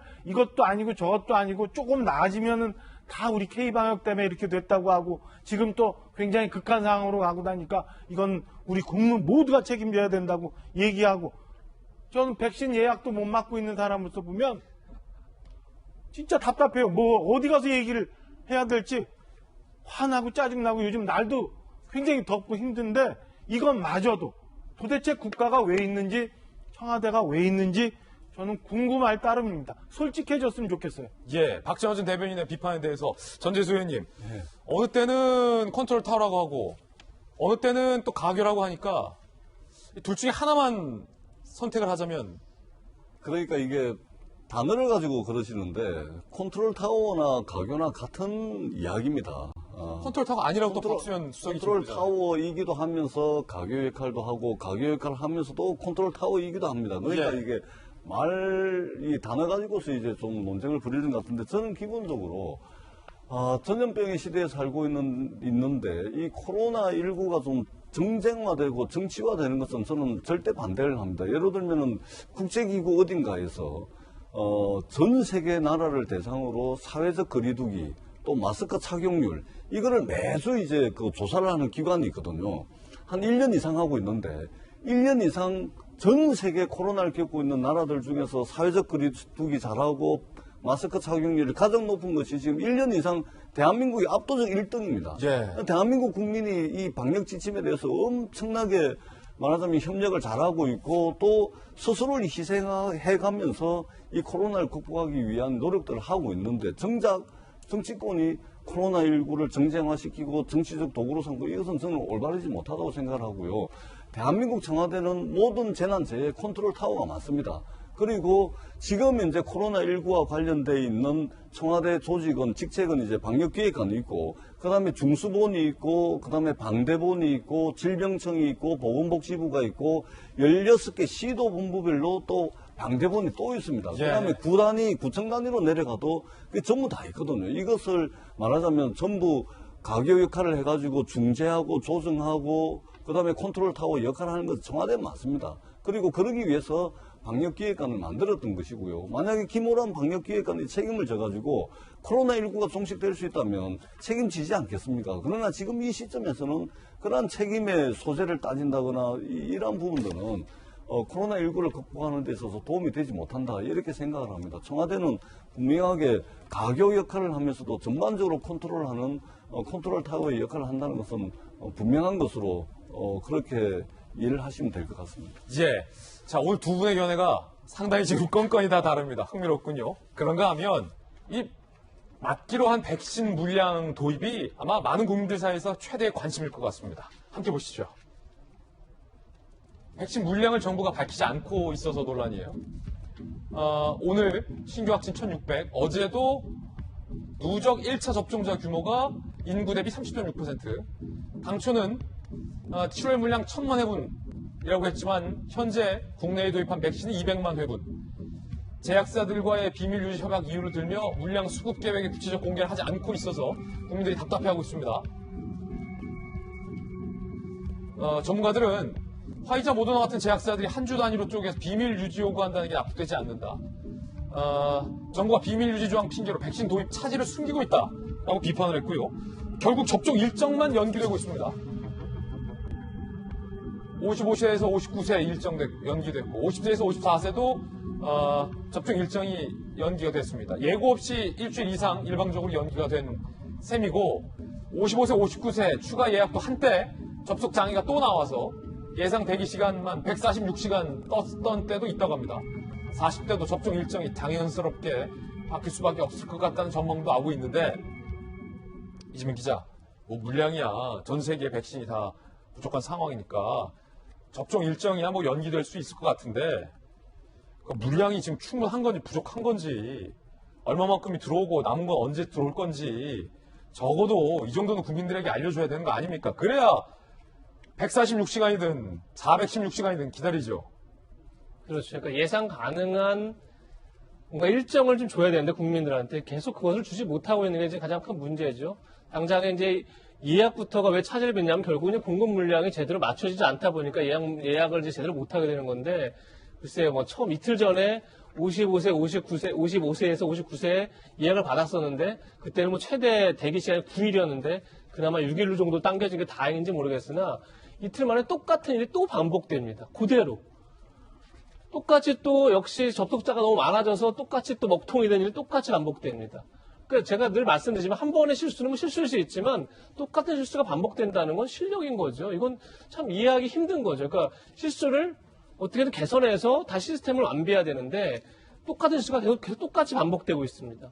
시스템은 계속 먹통이 돼서 예약은 안 되고 있고 여전히 공급 물량에 대한 일정을 계속 질문해도 똑같이 제대로 답변이 나오지 않고 있고 그러다 보니까 제가 여러 차례 말씀드렸지만 이 방역에서 가장 중요한 게 정부에 대한 신뢰인 건데 정부에 대한 신뢰가 무너지면 당연히 방역 지침을 지킬 국민이 없어지겠죠. 그러면 뭐 방역 대책이라는 게 아무 무용지물이 될 텐데 그래서 정부가 예약 시스템도 마찬가지고 과연 백신 공급 수급 물량에 대한 설명도 마찬가지고 국민의 신뢰를 계속 잃고 있는 방향으로 가고 있는 거죠.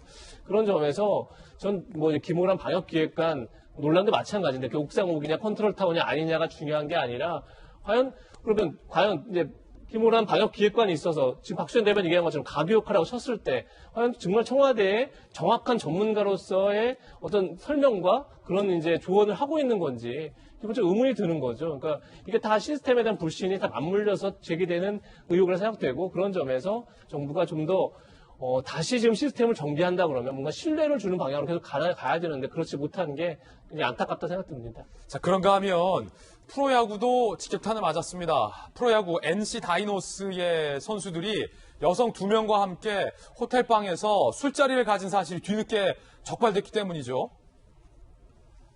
지난 5일 밤에서 6일 새벽 NC 다이노스의 박성민, 권희동, 이명기, 박민우 선수 4명의 선수가 원정 경기 호텔 숙소에서 여성 2명을 불러서 술 파티를 했다라는 의혹이 제기됐고요. 총 6명이 호텔방에서 술을 마셨기 때문에 사적 모임 금지 위반이죠. 명백히. 도쿄올림픽 국가대표로 화이자 접종한 박민우만 음성 나왔고 나머지 다 확진이 됐습니다. 여성 2명, 박성민, 권희동, 이명기 선수까지.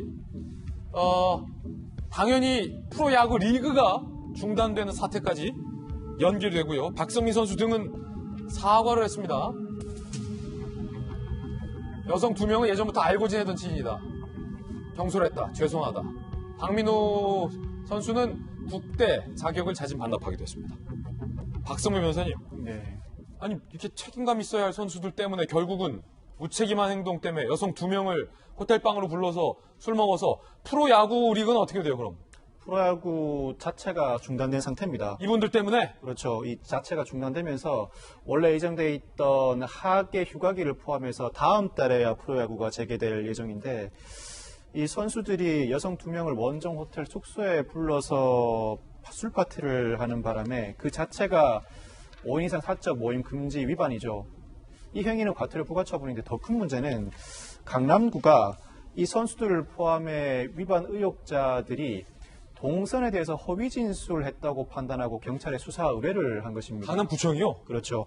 이 강남구청이 박성민, 이명기, 권희동 그리고 이 동석에 있던 일반인 여성 2명 등 총 5명을 동선에 대해 일관된 진술을 하지 않는다는 취지로 경찰에 수사 의뢰를 했습니다. 즉 역학조사에 적극적으로 임하지 않았다. 감염병 예방법 위반으로 수사가 진행될 것으로 보이는데 이는 과태료 부과 처분에 그치지 않고 형사처벌 대상입니다. 통상은 벌금형 처분에 그치지만 그 자체도 형사처분 대상으로 기능을 하게 됩니다. 더더군다나 이 선수들은 향후에 이 사실이 사실로 드러날 경우 그리고 허위 동선 진술 외에도 사적 금지 모임 위반을 통해 리그 전체를 중단시킨 행위 자체만으로도 구단으로부터 상당한 징계를 받을 것으로 보이는데 통상은 음주운전 등의 혐의 사실을 받게 된 선수의 경우에도 출전 정지 징계를 받게 됩니다. 이 선수들에 대해서도 출전 정지 징계가 내려질 것으로 보이고 그 파급 효과가 상당히 크기 때문에 상당 기간의 출전 정지가 이루어질 것으로 예상됩니다. 예. 이 무책임한 행동입니다. 사건 다뤄봤습니다. 이번에 저희가 준비한 다음 순서입니다. 사연남 순서입니다. 사건과 연예를 파헤치는 남자인데 오늘 사연남은 연예계 코로나 비상 소식으로 준비해봤습니다. 사연남 시작하겠습니다. 4차 대유행 확산세가 거센 가운데 연예계도 혼비백산. 거리두기 4단계로 수도권 공연이 금지된 상황에서 미스터 트롯 측이 탑6의 콘서트 장소를 수원에서 전주로 옮겼다가 이걸 또 취소해서 논란. 그런가 하면 주얼리 출신 가수 서인영과 YG 소속 트레저의 멤버 도영 씨, 농구선수 출신 방송인 하승진 씨도 확진되는 감염 공포가 확산되고 있습니다. 오늘 사연남 연예계 코로나 비상 소식으로 준비해봤습니다. 연예 전문 기자 안지선 기자님 나오셨습니다. 안 기자님 어서 오세요. 안녕하세요. 자, 먼저 미스터 트롯 측이 콘서트를 원래 하면 안 되는데 수원에서 전주로 옮겼다가 논란이 제기됐었다고요? 네, 일단은 전주는 1단계, 방역 1단계여서 수원에서의 공연이 힘들게 되자 전주로 옮겨서 7월 23일부터 25일까지 3일간에 걸쳐서 공연을 하려고 했던 건데요. 예. 네, 이 공연 소식이 알려지면서 시민들은 물론 팬들까지도 이 공연 가지 말자. 그리고 전주 시민들 같은 경우에는 우리는 지금 집에 있는데 이렇게 이 한 회 공연이 모이는 인구수가 2,800석 규모였거든요. 2,800석이요? 네. 그렇기 때문에 적지 않은 인원이 모이는 공연이어서 시민들은 물론 이 방역 당국에서도 굉장히 큰 우려를 갖고 있었던 공연입니다. 결국에는 공연을 강행하려고 전주로 콘서트 장소를 옮기려 했지만 시민들의 반발로 무산이 된 건데 그래서 꼼수로 콘서트 장소를 옮기려 했다라는 얘기가 나오는 대목이군요. 네, 그래서 이 공연 측에서 이 공연 취소 이유를 밝히지 않고 일단은 공연이 중단된 상태인데요. 이 향후에 이 부산에서도 이제 그 백스코에서 4,500석에 달하는 공연이 예정이 돼 있어서 어떤 결정이 내릴지 좀 두고 봐야 될 것 같고요. 사실 요즘에 공연이 4단계에 이르더라도 이 5,000석 미만의 공연 그리고 10시 전에 이제 공연이 되는 거는 이제 법으로 어긋나는 건 아니거든요. 그리고 이 객석당 거리가 1.5m에서 2m 정도 그리고 함성 금지라든가 자주 환기를 시키는 이런 방역 수칙을 아무리 준수한다고 하더라도 지금 1,600명이 나오고 있잖아요. 그렇기 때문에 굉장히 큰 우려가 이어지고 있습니다. 아, 그렇군요. 그러니까 그 인원수를 생각했을 때 공연을 강행하더라도 범법은 아니다. 네. 규칙 위반은 아니다.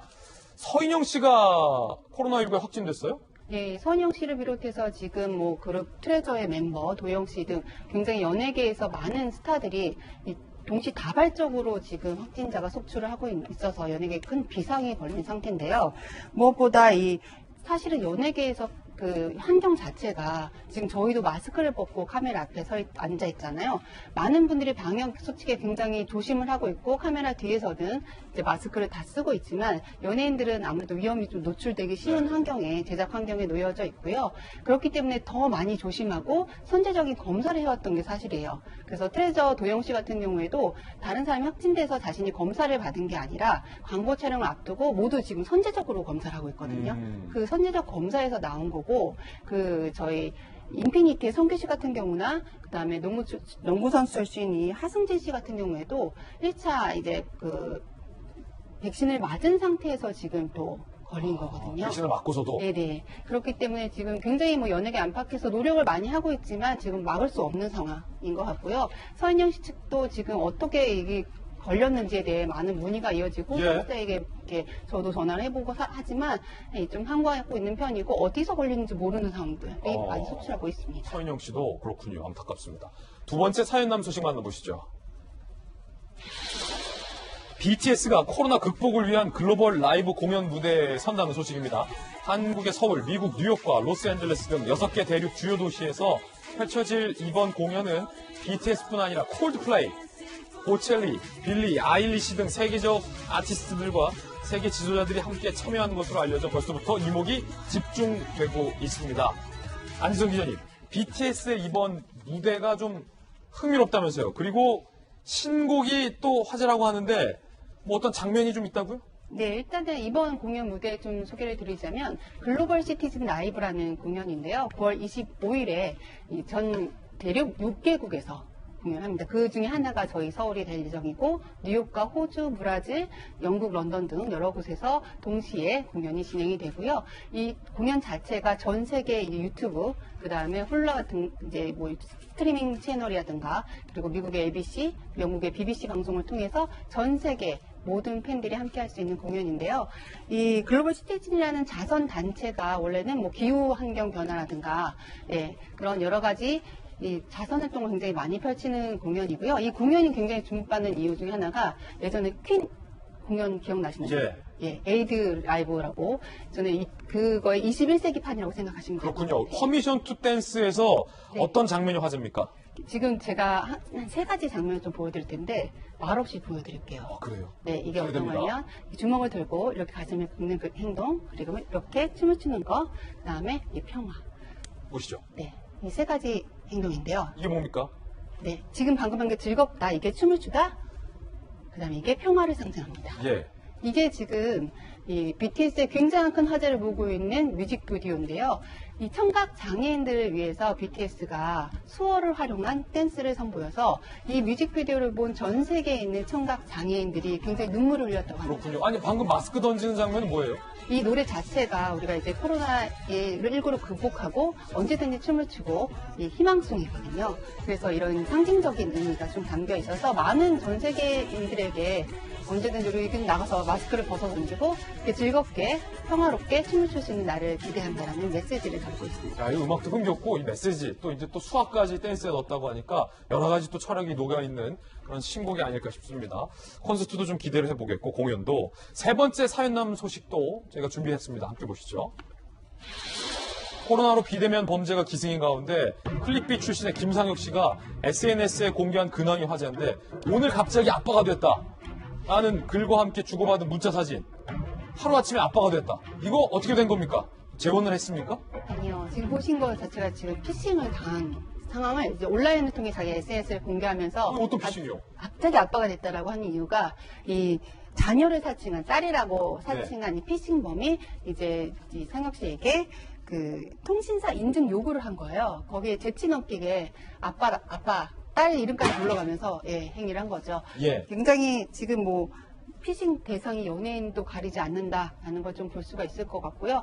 이 김상혁 씨가 이걸 올리면서 그 해당 번호를 공개하면서 팬들에게도 피싱이 당하지 않도록 주의를 당부했습니다. 그렇군요. 딸은 없었는데 아빠가 됐다라는 얘기였군요. 조심해야겠습니다. 안지선 기자와 함께했습니다. 저희들은 60초 광고 후에 다시 돌아오겠습니다. 잠시 후에 뵙죠. 자, 앞서 이 백신 접종 일정과 관련해서 50세에서 54세의 경우 당초 접종 일정은 8월 9일에서 21일이었는데 8월 16일에서 25일로 표기가 잘못 나갔다고 합니다. 정정해서 다시 한번 말씀드리겠습니다. 오늘 저희가 준비한 소식 모두 다 전해드렸습니다. 저희들은 내일 아침 8시 50분에 더욱더 풍성한 소식 들고 인사드리겠습니다. 오늘 하루는 분명 어제보다 나을 겁니다. 좋은 하루 되십시오. 고맙습니다.